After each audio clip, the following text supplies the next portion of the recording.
읽은 말씀 속에는 우리 한국교회 성도들이 너무나 좋아하는 요절 말씀이 하나 나옵니다. 그게 13절인데 우리 13절 다 같이 함께 읽어보도록 하겠습니다. 사람이 감당할 시험 밖에는 너희가 당한 것이 없나니 오직 하나님은 미쁘사 너희가 감당하지 못할 시험 당함을 허락하지 아니하시고 시험 당할 즈음에 또한 피할 길을 내사 너희로 능히 감당하게 하시느니라. 아멘. 살면서 안팎에서 얼마나 많은 시험을 만납니까? 근데 하나님께서 감당하지 못할 시험을 당하게 하지 않으실 뿐만 아니라 시험을 당하면 피할 길을 주신다는 겁니다. 여러분 이 말씀 믿으세요? 이 말씀을 정말 믿으면 세상 사는데 두려움이 있을까요? 없을까요? 이거 믿으면 두려움이 없어야 되는데, 근데 살면서 두려움이 없으세요? 참 여기 우리의 문제가 있는 겁니다. 백두대간이라고 들어보셨을 겁니다. 저 우리나라 지리산 천왕봉에서 출발해 가지고 백두산 장군봉까지 한 1600km 이상 지도상의 거리하고 실제로 오르내리는 거하고는 다른데 어쨌든 그 정도 된다고 말하죠. 우리나라 산줄기를 말하고 있어요. 휴전선 남쪽은 그 중에서 한 680여 킬로 된다고 합니다. 이거를 이제 수십 구간으로 나누어서 종주를 하는 분들이 많이 있습니다. 자, 그런데요, 전 구간 종주라고 해가지고 일단 출발하면 중간에 집에 한 번도 안 가고 끝까지 해서 한 번에 마치는 종주가 있습니다.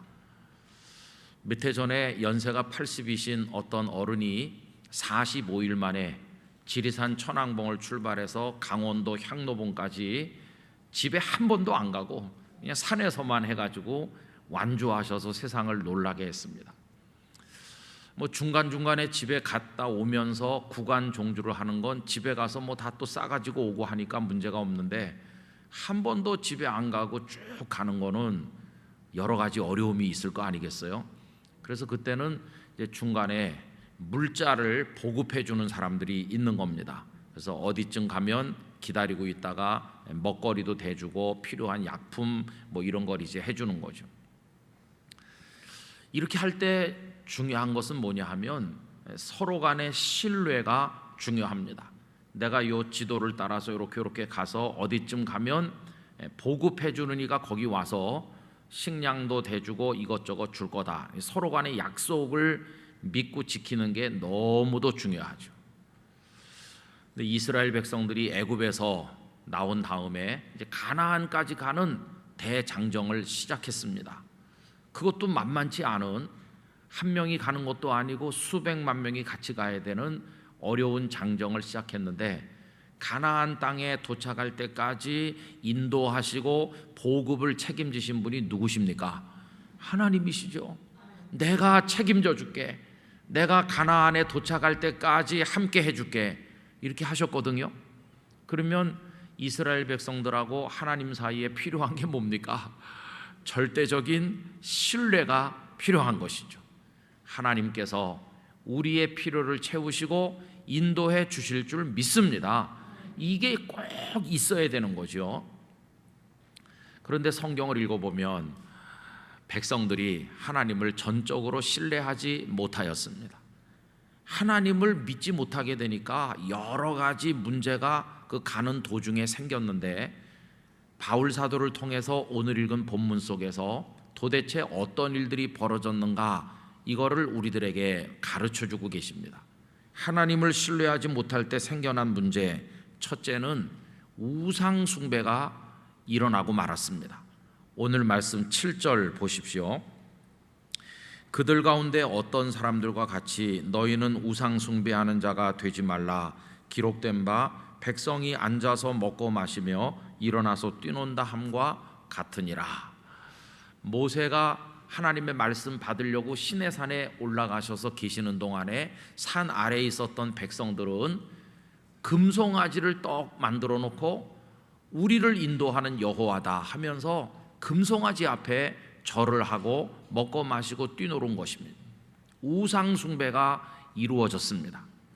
우상 숭배는 언제 생겨나느냐 하면 하나님을 향한 신뢰가 무너지는 그 자리에 하나님을 대신하는 것들이 들어올 때 그게 우상 숭배가 되는 것입니다.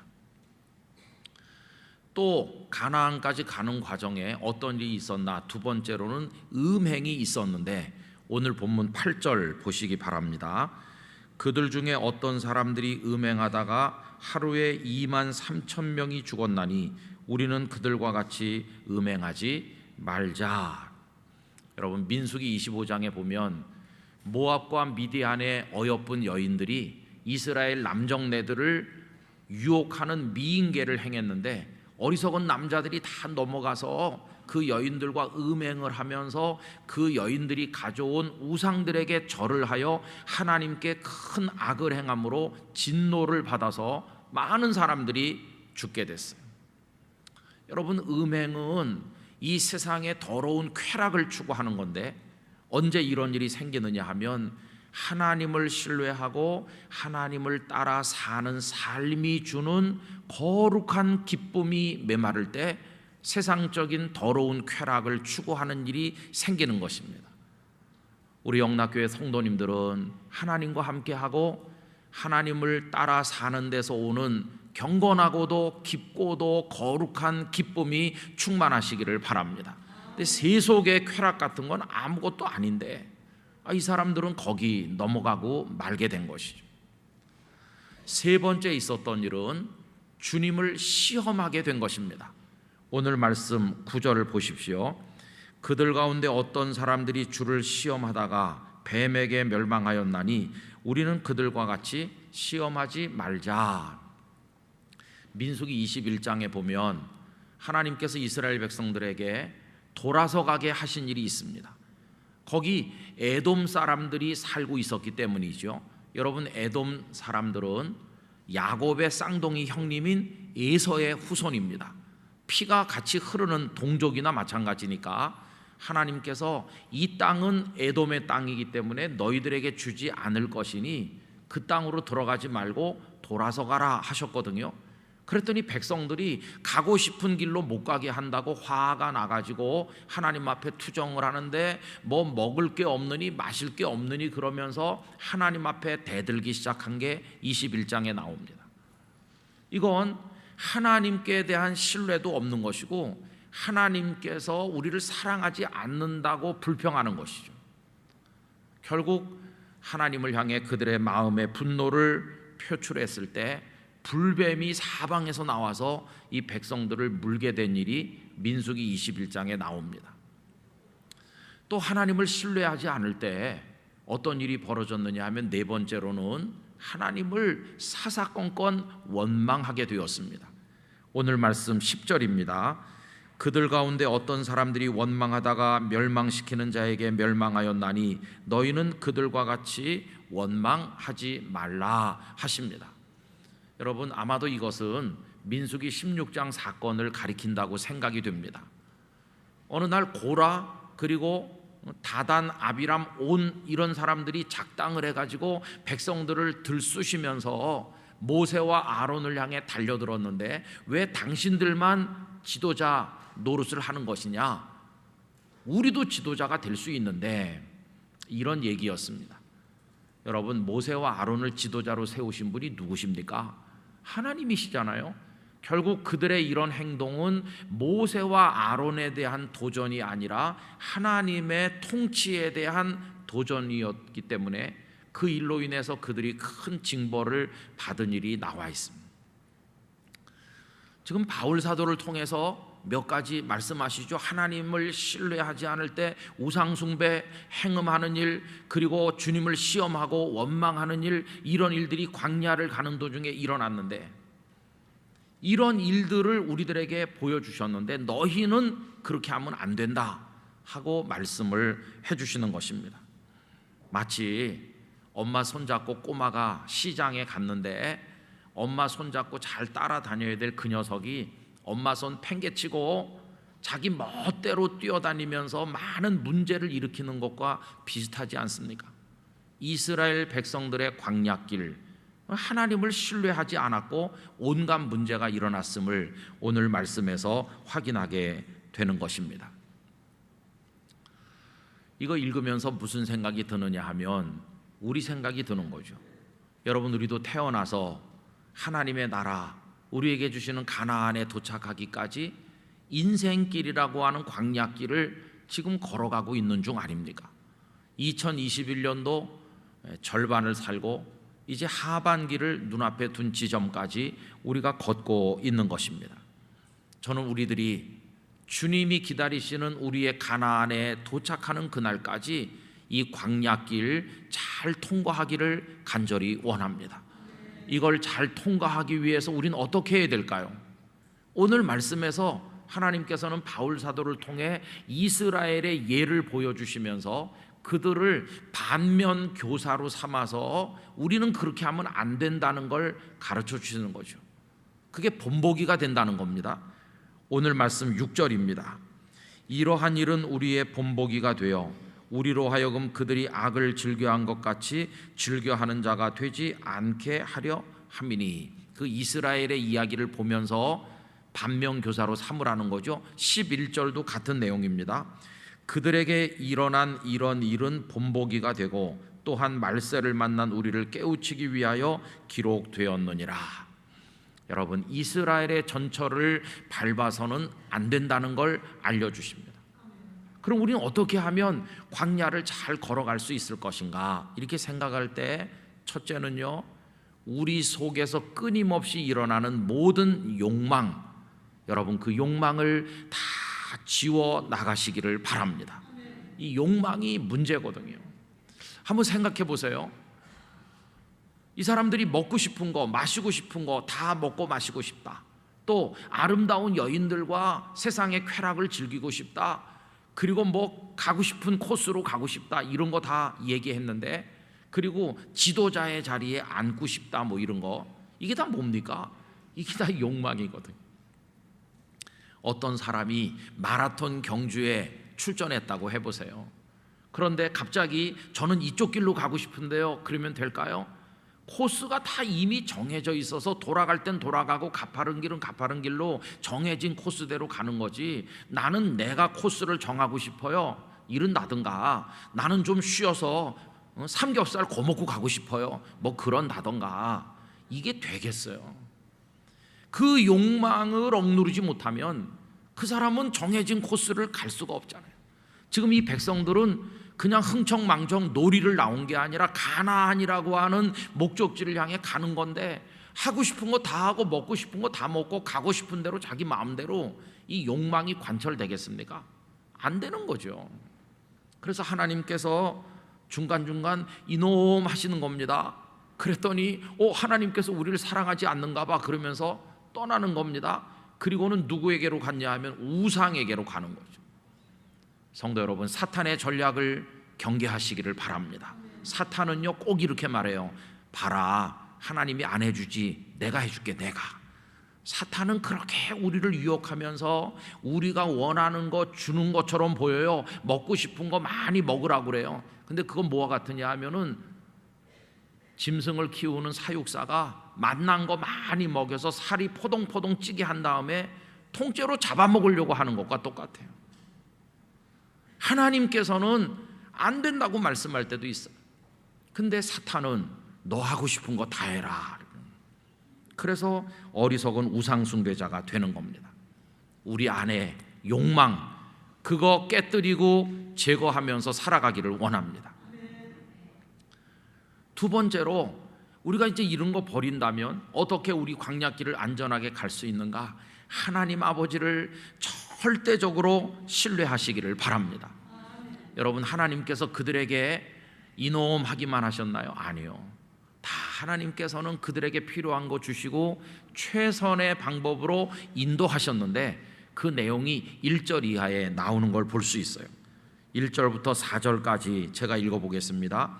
형제들아, 나는 너희가 알지 못하기를 원하지 아니하노니, 이거는 꼭 알아야 된다는 얘기입니다. 우리 조상들이 다 구름 아래 있고 구름 기둥을 보내셔서 보호하셨잖아요.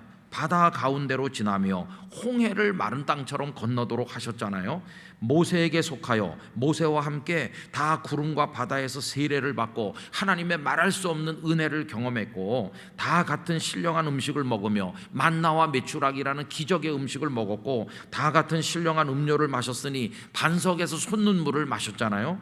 이는 그들을 따르는 신령한 반석으로부터 마셨음에, 그들을 따르는 반석이 누구세요? 그 뒤에 그 반석은 곧 그리스도시라. 여러분, 주께서 광야길에 그들과 함께 하셨고 주님을 통해서 먹었고 주님을 통해 마시면서 주님의 은총을 그들이 경험했다는 겁니다. 그런데도 이 사람들은 하나님을 신뢰하지 않았으니 얼마나 잘못된 것입니까? 하나님, 먹고 싶은 거 다 먹게 해주세요, 하고 싶은 거 다 하게 해주세요. 이거는 우리를 비만하게 만드는 것이고 뒤뚱거리면서 갈 길을 못 가게 만드는 거죠. 여러분, 하나님을 정말로 믿으세요. 하나님을 정말로 신뢰한다면 이렇게 생각해야 됩니다. 내가 나를 아는 것보다 하나님께서는 나를 더 정확히 알고 계신다. 내가 나를 사랑하는 것보다 하나님께서는 나를 더욱더 사랑하신다. 이렇게 믿어야 됩니다. 하나님을 정말 신뢰하고 믿는다면 하나님께서 이끄시는 대로 따라가야 되는 것입니다. 그게 우리들이 광야길을 안전하게 걸어가는 비결인 걸 알아야만 될 것입니다. 그래서 하나님을 전적으로 신뢰한다면 이제는 주어진 현상 속에서 하나님 앞에 시험하거나 원망할 것이 아니라 매 순간 감사하고 찬송하시기를 부탁드립니다. 참 우리는요 이상해요. 스트레스가 많고 고민이 많다 그래요. 그래서 고민이 뭡니까? 이러면은 100이면 100가지가 내가 원하는 대로 딱 맞아야 이게 감사하다고 생각하니까 고민이 많은 거예요. 여러분, 꼭 맞지 않아도 작으면 작은 대로, 크면 큰 대로 살면 고민이 없어져요. 이스라엘 백성들이 광야 힘들었죠. 배기는 곳에서 누워서 자야 되고 다리가 아프고 힘들죠. 그러나 힘들지만 하루 지나간다는 거 뭘 뜻하는 거냐 하면 그만큼 가나안 땅이 가까워지고 있다는 거 아닙니까? 고단하지만 하루를 살면 원망할 것이 아니라 목적지에 더 가까워진 걸 감사해야 될 거 아닙니까? 그런데 이게 딱 맞지 않는다고 하나님 앞에 늘 불평을 늘어놓은 거죠. 저는 우리 예수님은 정말 멋진 분이시다, 우리랑은 다르다는 생각을 하게 됐어요. 얼마 전에 이렇게 말씀을 보는데 예수님께서 어느 날 배를 타시고 제자들하고 갈릴리 바다 이제 건너가시잖아요. 근데 큰 놀이 일어나가지고 막 배가 이렇게 흔들리고 물결이 배 위에 막 덮치는 그런 위급한 지경을 만났습니다. 그럼 여러분, 예수님은 그때 배가 막 이렇게 흔들릴 때 그 배에서 뭐 하고 계셨나요? 주무시고 계시다고, 그거 아시죠? 그죠? 근데 그게 이제 우리랑 안 맞는 거예요. 그러면 주님은 그 다음에 어떻게 하셨나요? 바람과 바다를 잔잔하게 하셨어요. 주님은 그런 능력이 있으세요. 근데 이게 이상한 겁니다. 만약에 예수님께서 바람과 바다를 잔잔하게 할 능력이 없다면 뭐 그거에 어쩔 수 없지만 잔잔하게 하실 능력도 있으셨고 또 그렇게 하셨잖아요. 그러면 우리 생각 같으면은 순서가 안 맞는 것 같아요.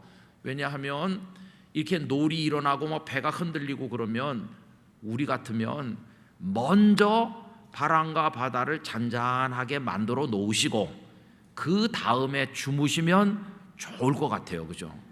순서가 이게. 그런데 주님은 그게 아닌 것이에요. 그래서 이게 이상하잖아요. 나 같으면 먼저 잔잔하게 해놓고 그 다음에 주무시면 예수님도 좋고 제자도 좋고 다 좋을 텐데 왜 예수님은 그냥 막 배가 이러는 그 상황에서 주무셨을까? 제가 큰 걸 배웠어요. 예수님께는 배가 흔들리는지 배가 가만히 있는지 파도가 치는지 잔잔한지 그게 중요하지 않았다는 것을 깨달았어요. 그때 예수님께 중요한 것은 그게 아니고요, 이 배가 목적지로 가고 있는가 하는 것만이 중요한 것이. 목적지로 가기만 하면 뭐 좀 흔들려도 괜찮고 안 흔들려도 괜찮은 거예요. 예수님은 거기서 자유하신 분이세요. 흔들리려면 흔들려라. 거기에 매이지 않으시는 분이세요. 목적지로 가기만 하면 돼요. 근데 사람은 달라요. 제자들은 지금 막 비명을 지르고 예수님을 흔들어 깨우면서 그러니까 예수님께서 그들을 위해서 바람과 바다를 잔잔하게 해주시긴 했는데 예수님과 우리 사람들은 너무나도 다르다는 걸 알 수 있잖아요. 여러분, 주님은 완전히 그 상황과 거기 매이지 않고 자유하셨구나 하는 것을 깨닫게 돼요. 여러분, 주님의 그 마음을 우리가 배우기를 원합니다. 그거 배우면요 이렇게 사는 거죠. 좀 흔들리면 뭐 흔들리면 어때? 그게 예수님처럼 사는 비결이에요. 좀 힘들면 뭐 힘들 때도 있지. 그래도 괜찮아. 오늘 힘들었지만 오늘 하루가 지났으니까 가나안에 더 가까워진 것으로 나는 감사해. 이렇게 사는 거죠. 좀 풍족하면 그날은 좀 맛있게 잘 먹고 그냥 조금 있으면 그냥 조금만 먹고 오늘은 다이어트 하는 날이다. 하나도 없으면 오늘은 금식하는 날이네. 금식도 하고 중요한 건 그러면서 내가 쭉 가고 있는지 그것만이 중요한 것이. 이게 현실에 매이지 않는 자유하는 하나님의 백성들의 삶의 모습인 것입니다. 제가 이제 그걸 생각하니까 퍼뜩 떠오르는 성경 말씀이 있었어요. 이걸 터득하고 살았던 분이 누구시냐 하면 사도 바울이세요. 제가 성경 말씀 잘 아시는 거 읽어드릴게요. 빌립보서 4장 11절 12절. 내가 궁핍함으로 말하는 것이 아니니라. 어떠한 형편에든지 나는 자족하기를 배웠노니 나는 비천에 처할 줄도 알고 풍부에 처할 줄도 알아. 모든 일 곧 배부름과 배고픔과 풍부와 궁핍에도 처할 줄 아는 일체의 비결을 배웠노라. 여러분, 어떠한 형편에든지 나는 자족하기를 배웠다는 말을 예수님 얘기에다가 연결시키면 풍랑이 일어도 감사하고 잔잔해도 감사하고 배가 흔들려도 거기서도 잘 수 있고 조용해도 거기서도 잘 수 있고 어떤 때는 주머니가 좀 차고 어떤 때는 주머니가 비는데 바울 사도는 그것 때문에 막 속을 끓이고 그러는 게 아니라 바울 사도는요 자신이 하나님의 사람으로 그리스도의 일꾼으로서 복음을 위해서 살면서 천국을 향해 가고 있나 그것만이 그분에게 중요한 거지 주머니가 부풀었다 빌었다 하는 거는 그분에겐 중요한 문제가 아니었어. 무엇이 본질인지 바울 사도는 그것을 깨닫고 살고 있었다는 것입니다. 코로나가 와서 우리를 힘들게 한 지가 1년 6개월이나 되고 있습니다. 마스크 쓴다고 얼마나 답답하세요. 많이 힘드시잖아요. 그래도 오늘 상반기를 마무리하면서 나 지금 잘 살고 있는 건가? 이렇게 생각해 보게 될 때 내 인생 광야길 잘 가고 있나? 이렇게 물어볼 때 제 마음속에 이런 대답이 드는 거예요. 우리 잘하고 있어. 잘하고 있는 거야. 증거가 뭐냐? 지금 여기 우리 예배드리고 있잖아요. 하나님을 잃어버리지 않았잖아요. 하나님께서 우리를 붙들고 계시지 않습니까? 이 와중에도 하나님의 성호를 찬양하는 자리에 앉아있다. 여러분 그거면 됐어요. 오만 가지 문제가 많이 있었고 지금도 있지만 나 오늘도 하나님을 바라보고 살고 있으니 나 잘 살고 있어. 그거면 충분한 줄로 믿는 것입니다. 코로나가 없었으면 어땠을까 생각하지만 코로나가 왔기 때문에 그 전에는 몰랐을 은혜들을 우리가 많이 경험하고 있다고 믿습니다. 광야가 없었으면 만나도 메추라기도 다 몰랐을 텐데 광야길이 있기 때문에 그들이 은혜를 경험한 것처럼 코로나 와중에도 하나님은 우리에게 은혜를 베풀고 계시는 줄로 믿습니다. 그러니까 이제 하나님만 바라보면서 그냥 가는 거예요. 여러분 내가 원하는 100가지가 딱 맞아떨어지지 않는다고 해서 원망하거나 주저앉거나 스트레스를 받으시거나 그러지 말고 내가 하나님의 나라를 향해 오늘도 예배하며 여기까지 오고 있는 것으로 감사합니다. 이렇게 하실 수 있는 마음의 자유를 누리게 되시기를 바라는 것입니다. 그렇게 하면 답답한 것 같지만 하나님께서 역사하고 계시는 겁니다. 마가복음 4장 하나님의 나라를 예수님께서 이렇게 가르치셨어요. 26절 27절입니다. 또 이르시되 하나님의 나라는 사람이 씨를 땅에 뿌린과 같으니 그가 밤낮 자고 깨고 하는 중에 씨가 나서 자라되 어떻게 그리 되는지를 알지 못하느니라. 여러분, 농부라고 해서 씨를 심은 다음에 그것이 결실하기까지 모든 걸 다 아나요? 모릅니다. 그냥 농부가 하는 건 이겁니다. 씨를 심었어요. 그리고는 가서 물도 주고 거름도 주고 오늘도 가고 내일도 가고 낮이 가고 밤이 오고 그냥 그러는 거예요. 농부가 하는 건 그것뿐입니다. 그게 어떻게 생명의 역사가 일어나서 그것이 싹이 터갖고 땅을 뚫고 나와가지고 바람 부는데도 그것이 자라고 햇빛을 받아 자라고 해서 마지막에 결실이 되는지 그 생명 역사를 농부가 다 알고 있나요? 모릅니다. 가서 가만히 앉아서 이렇게 본다고 그게 눈에 보이나요? 안 보입니다. 안 되나? 안 자라는가? 때로는 의심도 들지만 의심하지 말고 그 생명의 역사는 하나님이 이루시는 줄 믿습니다. 이러면서 그냥 자기 할 일을 묵묵히 하면 언제 싹이 났는지 언제 자랐는지 잘 모르지만 하나님께서 일하고 계심을 알게 되는 것이에요. 우리 인생도 그래요.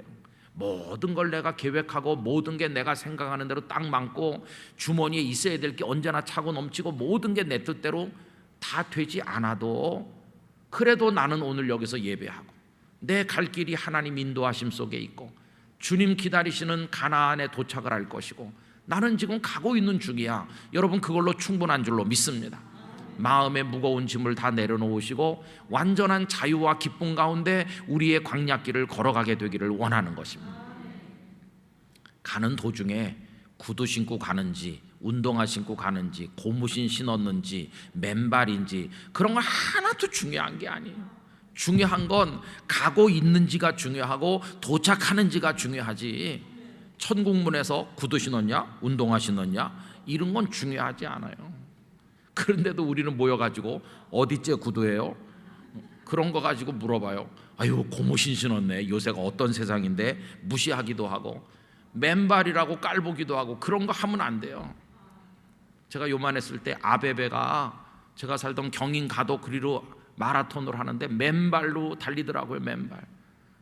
1960년 로마 올림픽에서 맨발로 뛰어서 금메달을 목에 걸었잖아요. 맨발이면 어때요? 맨발도 괜찮아요. 그 다음번에 동경 올림픽에서는 신발 신었다고 일부 예배 끝난 다음에 어떤 분이 알려줬습니다. 신발 신기도 하고 신발 벗기도 하고 뭐 그런 거죠. 중요한 것은 골인해서 그 자리에 도착하는 게 중요한 것이에요.